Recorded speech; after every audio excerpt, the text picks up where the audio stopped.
ist die Schicksalsfrage Deutschlands. Wir stehen vor der Wahl zwischen Sklaverei und Freiheit. Wir wählen die Freiheit. Das 21. Jahrhundert hat die Erde kleiner gemacht. Digitale Ströme vernetzen Kontinente und Länder. Das Internet verbindet den gesamten Globus. Die Weltwirtschaft wächst zusammen. Die Menschen rücken zusammen. Zugleich schürt die Nähe neue Konflikte. Nationen streiten um knappe Ressourcen, Religionen um die einzige Wahrheit und Kulturen um Werte und Überzeugung.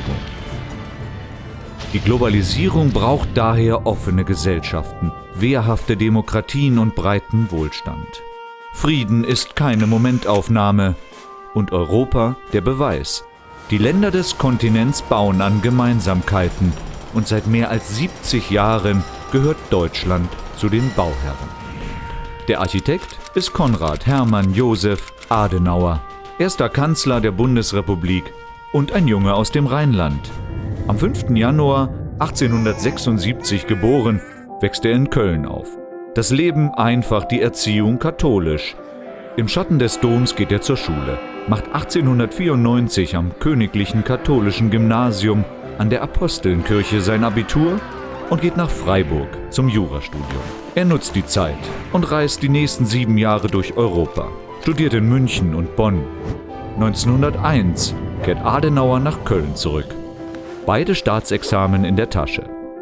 Es folgen Anstellungen an Gerichten und bei Anwälten. Trotzdem ist er Mitte 20 noch auf der Suche.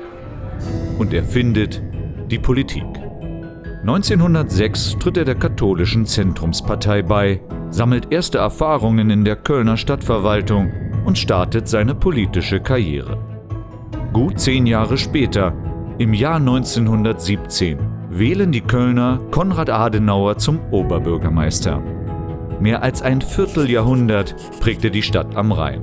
Er gründet die Universität neu, baut eine Rheinbrücke, holt die Fortwerke nach Köln und macht die Stadt zu einer modernen Metropole mit Messe, Hafen und Grüngürtel. 1933 setzen ihn die Nationalsozialisten ab. Er zieht nach Rhöndorf am Rhein bei Bonn. Doch immer wieder muss sich Adenauer vor dem Regime und der Gestapo verstecken. Aber auch das Asyl im Kloster Maria Laach in der Eifel schützt ihn nicht dauerhaft. 1944, nach einem Attentat auf Hitler, wird Adenauer inhaftiert. Er überlebt und nach dem Krieg sucht er neue Aufgaben. Er findet sie wieder in der Politik und in den christlich-bürgerlichen Kreisen des Nachkriegsdeutschlands. Adenauer arbeitet an der neuen Verfassung mit. Als Präsident des Parlamentarischen Rates setzt er sie mit seiner Unterschrift 1949 in Kraft. Zugleich wirbt er für die christliche Demokratie, gewinnt die ersten Bundestagswahlen und wird erster Kanzler der Bundesrepublik. Adenauer hat seit 1945 eine neue Partei geschaffen.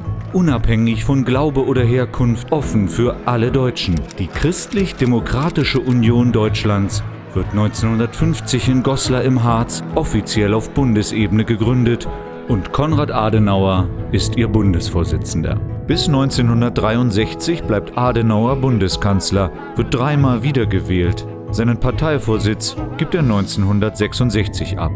Ein Jahr, bevor er in Rhöndorf am Rhein stirbt. Tausende Bürger und Bürgerinnen säumen den Trauerzug auf dem Rhein von Köln bis Bonn. Sie verabschieden sich von einem Mann, der Deutschland nach dem Krieg in der internationalen Gemeinschaft verankert und mit der Idee der sozialen Marktwirtschaft zu wirtschaftlichem Wohlstand geführt hat.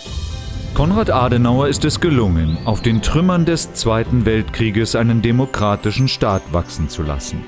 Als Kanzler und erster Außenminister der Bundesrepublik Deutschland setzte er auf Versöhnung und Einbindung. Der Schuman-Plan 1950 und die römischen Verträge 1957 sind das Fundament für die Einigung Europas.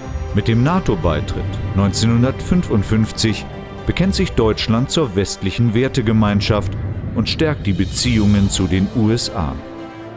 Das Wiedergutmachungsabkommen mit Israel 1952 oder der deutsch-französische Freundschaftsvertrag 1963 sind weitere Schritte der Aussöhnung. Und der Bundeskanzler hält immer an der Wiedervereinigung der beiden deutschen Staaten fest. Doch keine Einheit ohne Freiheit.